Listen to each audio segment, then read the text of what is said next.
आज घर में हलचल है। बच्चे उछल कूद रहे हैं। कोई अपनी टोपी ढूंढ रहा है, कोई कैमरा चार्ज कर रहा है।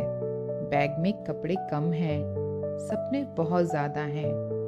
सबके दिल में उमंग है, छुट्टियों की, नए सफर की, कुछ नया देखना है। इस बार वो किसी और दुनिया में जा रहे हैं, एक बाहर की दुनिया और शायद एक भीतर की भी। ट्रेन की सीटें बुक हो चुकी हैं। प्लेन की खिड़कियों से आसमान झांक रहा है।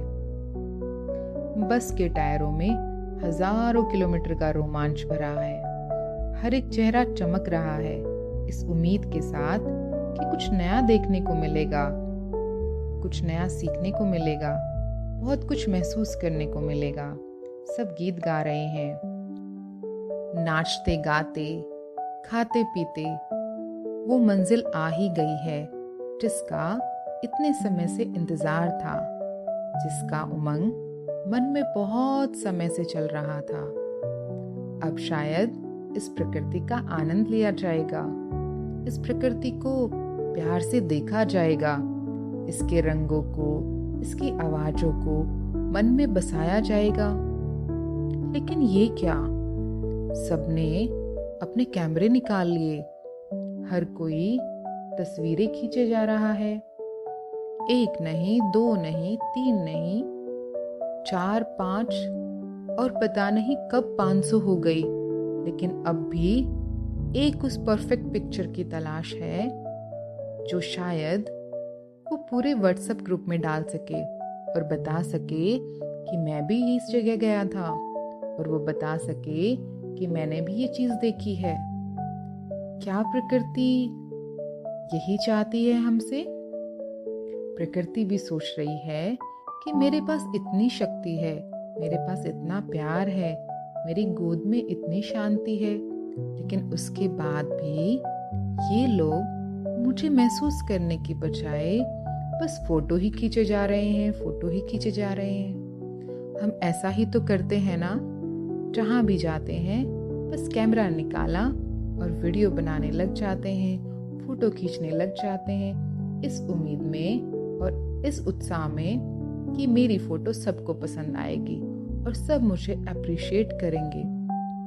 बजाय इसके कि हम वहां बैठकर प्रकृति को अप्रिशिएट करें, झरनों की आवाजों को सुने, कोयल की आवाज को, पंछियों की चहचहाहट को, अलग अलग किस्म के पक्षी जो जहां हैं, जो हमें दिखाई नहीं दे रहे लेकिन उनकी आवाज सुनाई दे रही है। वो ऊंचे ऊंचे पहाड़ जो हमें कुछ देना चाहते हैं, वो बताना चाहते हैं कि उनमें कितना आत्मविश्वास भरा है, उनमें कितनी ऊंचाई है। वो नीला आसमान जो सबको अपनी बाहों में बसाए हुए है, वो गांव की मिट्टी की खुशबू, वो नानी का प्यार, नानी के हाथ का खाना। उस समय भी हम उस भोजन की फोटो खींचकर ग्रुप में शेयर करने लग जाते हैं, बजाय इसके कि उस भोजन को महसूस करें, उस प्यार को महसूस करें। आजकल हम ऐसा ही तो करते हैं ना। प्रकृति जो हमारी माँ है, जो हमें बहुत कुछ देना चाहती है। छुट्टियों का मतलब सिर्फ लेंस से नहीं होता है, सेंस से होता है। लेंस का यूज तो हम रोज ही करते हैं। बहुत सारी पिक्चर तो हर जगह घूमती ही रहती हैं, कभी गूगल पे, कभी सोशल मीडिया पे, कभी किसी प्लेटफॉर्म पे। लाखों करोड़ों फोटोज हमें मिल जाएंगे, लेकिन जो फोटो हमारे मन में बस जाती है, वो फोटो कभी निकलती ही नहीं, ना वो डिलीट होती है। तो इस बार जब आप कहीं घूमने जाएं तो पूरे माइंड के साथ, पूरी प्रेजेंस के साथ उस जगह का आनंद लें। प्रकृति से बात करें, पशुओं से बात करें, मन से फूलों को देखें, उनकी खुशबू को महसूस करें और बस खो जाएं उसमें। तो आप पाएंगे आपका मन पहले से कहीं अधिक सुंदर और पावरफुल हो गया है।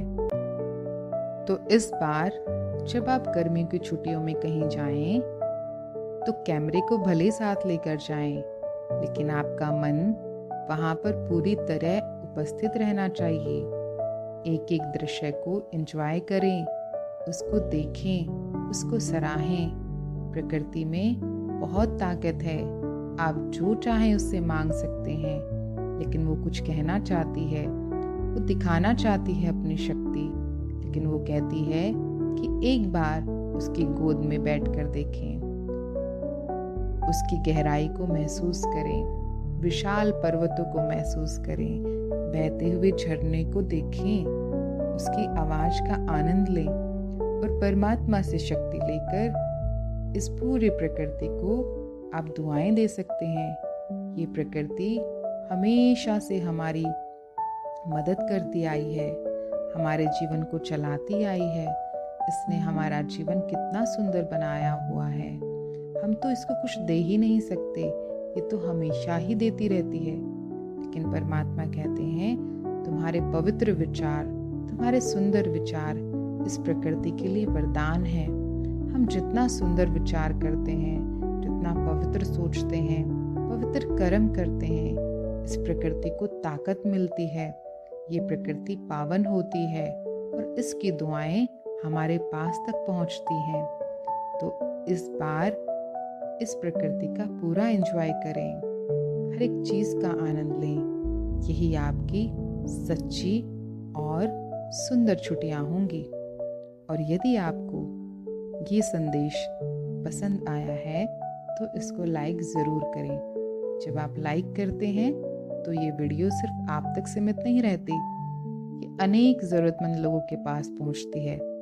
इससे आप सेवा के निमित्त बन जाते हैं। अच्छा, Om Shanti. Thank you so much.